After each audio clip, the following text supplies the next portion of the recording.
Hello, good afternoon. So I want to show you something about the Agentic engineering framework. Around half a year, 1.5 year ago, started developing with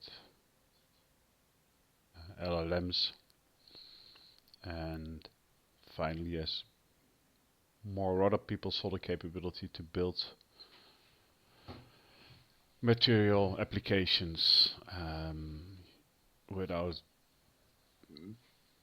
going to the arduous process of being a very experienced coder and debugging all the bugs I write and tripping over my syntax is failure and just typing failures all the time and trying to debug that. And first look at root code and cursor to do that, and then gradually experiment out with also with different providers, and then at some point Claude came on the horizon, and Claude code came on the horizon, and actually I pretty quickly migrated away from root code and cursor or the combination from that, and my own tooling, experimenting with .md files and .ru files and task files, and started building my own agentic engineering framework. Key reason that Claude code was pretty cool, but and also had quite some apparent deficiencies. Well, one being you could build something that's really great, and then at some point you would not be able to progress any further because the LLM just lost its understanding of how you build it and how to debug. You could not use or change interface elements, or would not match with the code there. So that triggered me to try to build some tooling around that to support that. And one core thought I had was, well, just typing in, send out a prompt, and LM forgets all I've done and needs to read through what we've done before, if it even captured, to find out how the application works. That's pretty expensive and inefficient and also unreliable. And also it just does everything just by itself without any structure. So set out to ensure that we get some traceability and everything has a task. So first principle is no work gets done without a task. A task is a reference. Any conversations we have, any research we do, any code we generate, any documentation we create or research documentation, any decisions we make are recorded towards that task. And as you gradually then build over time, you can query those tasks for memory. Not different as from what I've also experienced in corporate or enterprise environments, where sometimes you have to upgrade or enhance existing functionality on applications, and or extend it with an interface, and it's really difficult to find how things have been built, what design decisions were behind the architecture, and that complicates your goals you want to achieve. So having that organizational memory is or the traceability is really beneficial, and that's what, let's say, the principle nothing get done with the task and task traceability sets out to do. So I call that the context fabric. By understanding the context, we also can generate prompts that give a sharp context and enable then the LLM to provide the output we want. And second concept is what I call the component fabric. So I've got a context fabric which explains all the decision, all the things we've done before. You have traceability. If you want to do something new or hand something or a bug fix, you can just query the system, say, okay, gonna work on this, tell me any related task and artifacts related to that. And then we also have the context fabric, which basically shows you the blast radius. Okay, I'm gonna change this component. What's the impact? It has an interface element, or it's connected to a database, or it triggers a next step. So we map out those relationships, map them in a graph, and we can query that graph then to show the down and upstream consequences, and that then in turn also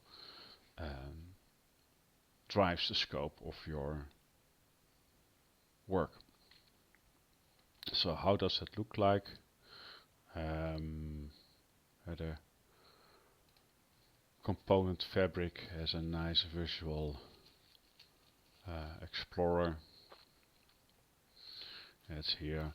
For instance, I can take my framework core,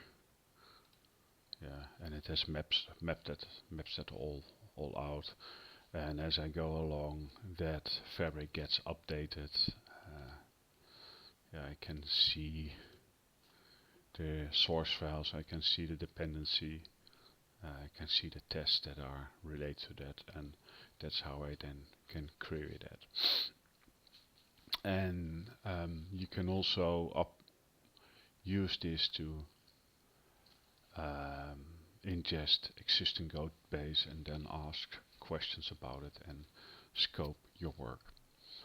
Another concept is the watchtower, where we have the work that's going to be done. And to give an example of the task system that's on the line for that, nothing gets done with the task. So what you see here is the repository for the Agentic engineering framework.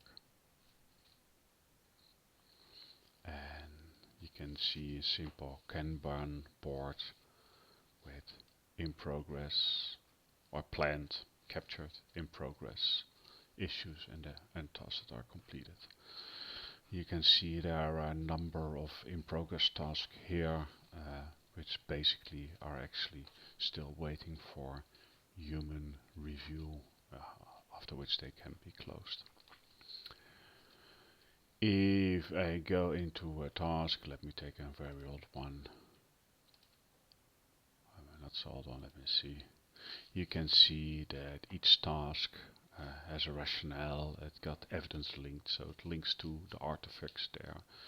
It sets acceptance criteria, and tasks cannot be closed until those criteria are met. So we've got testing, and research artifacts can be attached to it. Here's another one. Let me see. Just take one. You can see all the details. So later, if I want to revisit this, I can create a system for relevant tasks and get the relevant artifacts out of it. Tasks can also be grouped in arcs. So let's say if I want to work on a feature, I can create an arc and then set the focus to that arc, and assign a number of tasks to that arc. Here you can see the task related to that arc. So there's a number more concepts. Business value points is comparing features with scoring the features based on the value you think it will create, and then you can map that to quadrants: low effort, high value, high effort, and vice versa. And then you can schedule or plan or pick your features based on that, or your tasks in this case, and arcs. You've got tasks and arcs that are scored against this. Well, the inception process we've got built and inception. Inception is basically the design process. Also the system itself learning, so we've got assumptions that can be tested. We've got a timeline tracker that shows your commits, and over time shows you what you've done and committed to the system. So everything is tracked and committed in Git. You can connect it, of course, to different repositories.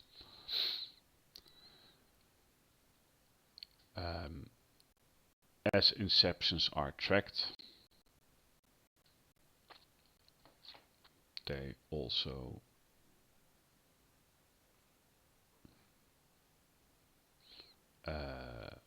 go to the inception process, and at some point when there's enough evidence, so here they pop up in the approval queue. So here you can see the timelines. Yeah, you see everything that's in, also the token usage and task touch and the scope and the activities in that certain commit or session. Knowledge are learnings, decisions, and an architecture. We have the Fabric, Fabric Explorer. Another new concept I'm working on is the workflow designer, which I think is really powerful and cool. It's still very much also a work in process. With the workflow designer, you can get your workflows mapped out. Let me take, for instance, this is an inception workflow, and I can design these, I can link them. So here, for instance, I link back to the other workflow, and these in turn also drive what the agent does. So I've got here agent workflow, I've got here human in the loop. So this is somewhere where then the human needs to step in to check something or to approve something. And the idea behind this is that you can jointly, collaboratively design your workflow. I can ask my agent to design a workflow for a certain process or for a certain objective I want to meet, for instance, create a new user or reset a password, and then it maps it to the different elements I have also linked. That's not working on now. That's also then directly links to your component map. So from there you can go from stochastic to deterministic. And of course I also can go in and change the steps and the routing and the logic behind that. So I think that's a pretty awesome piece of functionality. There's a number of governance support items. If I go to the approvals list here, you can see I've got some work to do. And in the approvals it will show you different parts of approval. There's what's called a tier 0 approval, things the agent is not allowed to do because of risk. That also appears here, and you get approve or deny, and you just click it. By the way, you also can get it with your handy or a QR code, or you can do it on the command line if you're in the terminal. And here is where the inception decision comes. It has done its research, it's mature enough now to go to an approval routing or to decision, basically. And it gives a recommendation and the rationale for the recommendation. And then you click it here and it records the decision. For instance, if I go to defer, record decision, then it records that. It does it check, checks and records that and closes that in the background. Same thing for arcs. Same thing also for reviews. You get your acceptance criteria of tasks here. I see the work done, see my recommendation, and just click went away. I can see the test I need to do to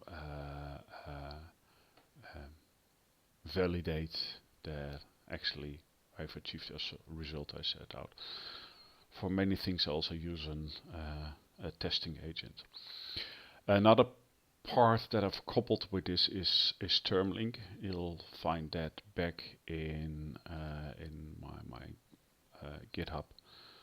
Termlink is a companion repository, same as the workflow engine, that enables cross-agent communication. For instance, it's PTI based, and for instance, the reviewer agent, I use termlink for that. It spins off a termlink, it spins off a session in there, a cloud session, but it could also be any other model or provider that you spin off. It can be a local model, it can be often use OpenRouter also to access other models. And then I just send out a prompt, and I can load a Claude MD file, for instance, to give it directions or any other artifacts that I need to instantiate the agent. And I can keep that session running, then later inject new assignments and get that output back. They can communicate via a shared bus and then communicate back and forth. So, for instance, also I've got my infrastructure running here, and then if I start with a small project, I'll first start off creating an empty directory, instantializing the Agentic framework, setting up, playing it, and then building it and testing it on my local desktop. And once I find it good enough, I say contact my infrastructure manager and use this pattern to deploy it. That can be locally in my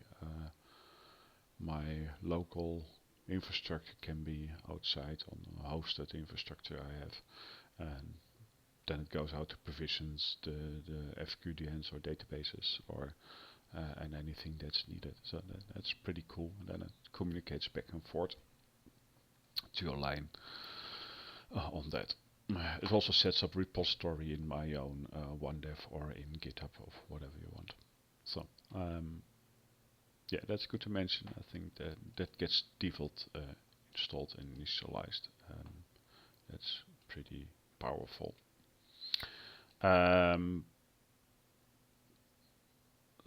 Parallel from that, documentation is created and stored all the time. Of course, you find it linked in your tasks, but here you also find your project documentation.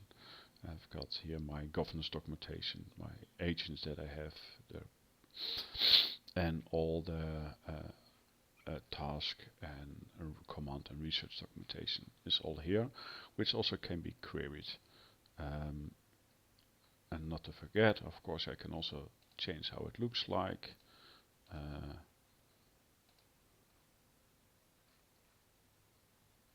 Maybe I want a dark view or paper, so different cozy, one a bit bigger layout of a text size. So there's some styling, you can do customization. And further, we have a search function.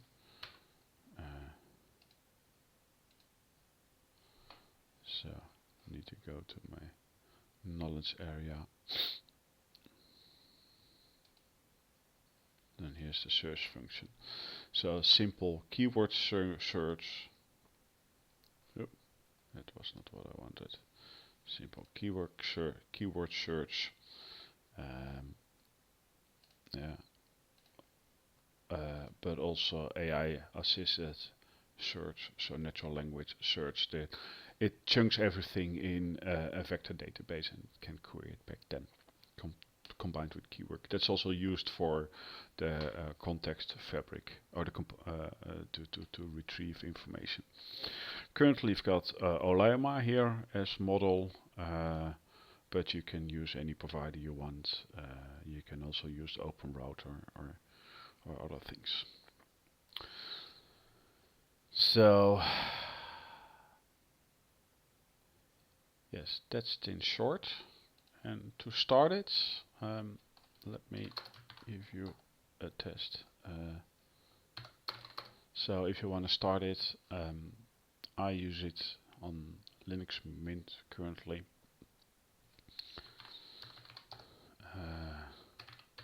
I just make a new directory test install, and I can, well, there is on here, if you go to the Agentic engineering, there is a prompt you can use.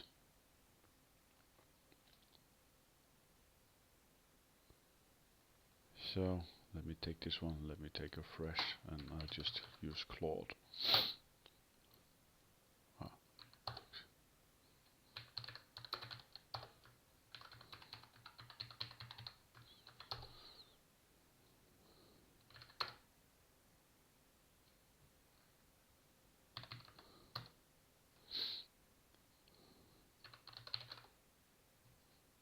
Oh, yeah, sorry, here I'm back again. So, yeah, I just use Claude, and I copy this prompt in, and then it starts firing off its installation.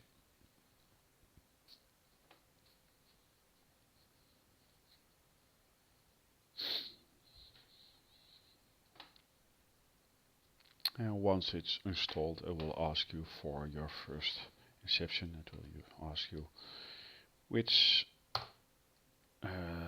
directory. Well, I started it in the directory I wanted in. It's contained to this directory. Cannot go outside in principle. I'll use Claude. It's set up to support other providers, but to be honest, I have not used it outside Claude yet. Do intend to do that. Apart from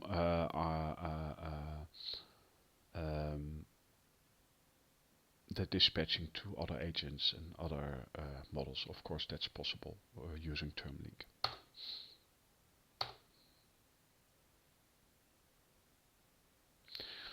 And then it works through its initialization scripts. You got a number of files created, hooks that will be set,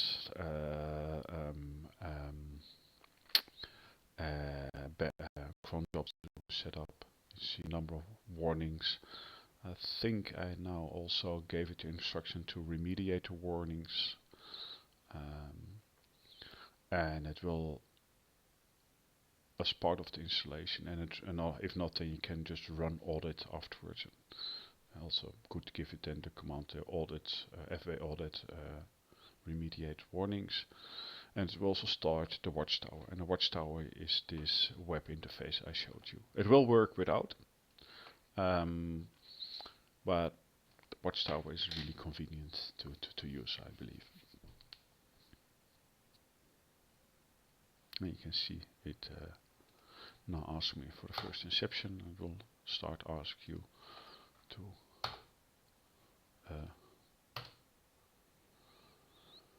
what project I want to do. Here I have some ideas to do further enhancement in early incarnations. I did design different agents, from requirements engineer agents and pseudo coder agents, and I plan to integrate this in here, so we've got a more supported inception routine. So, but now it's running, and I've got a fresh project running on port 3000. A little note there, it defaults to port 3000. You can set it to any kind of port you want. Just use FW port, and or just type into Claude, say start watchtower. Do it on this port, and if it's running, if the port's already in use, it will try looking for another free available port. So that's good to know. That's it for now. Yeah, I'll try to post some more deep dive sessions on the functionality that's in here, and if you have any questions, just reach out to me on LinkedIn or email, or just a comment. Alright, cheers for now.